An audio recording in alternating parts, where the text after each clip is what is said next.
Hey there, Profiles in Courage. I have a new video that I want to discuss a certain subject that it's a story that came up this past week, and it's bothered me, the real Manos, and I just want to bring it up to you.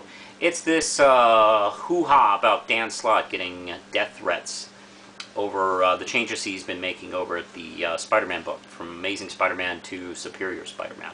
Now, I've not been reading Spider-Man since Brand New Day, and I considered briefly jumping on, but from the reviews of people I trust, I decided to just avoid Spider-Man again, and actually just stick with my guns on this whole banning Spider-Man until Brand New Day is, I don't know, to my satisfaction.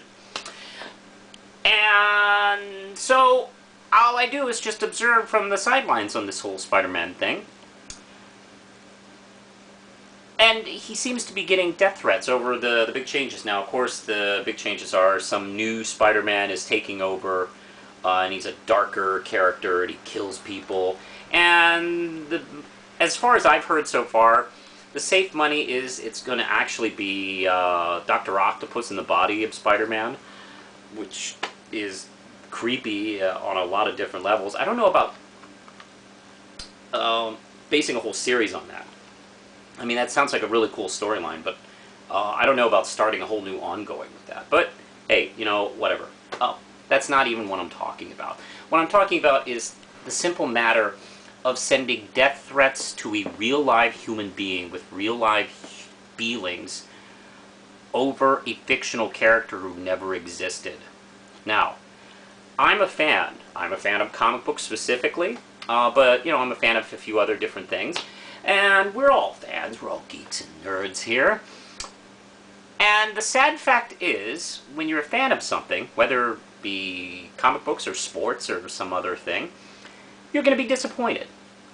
Something is going to happen that you're not going to be great with. And maybe for years, the people handling your favorite thing, in your opinion, they're not going to be handling it well. And some people do go to extremes, and I think it is disgusting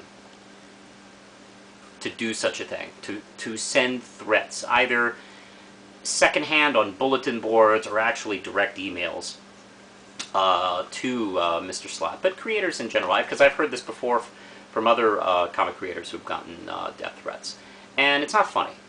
And I don't care if you're just blowing off steam, or you're trying to be funny, or you're trying to make them miserable, but you're not really going to do anything.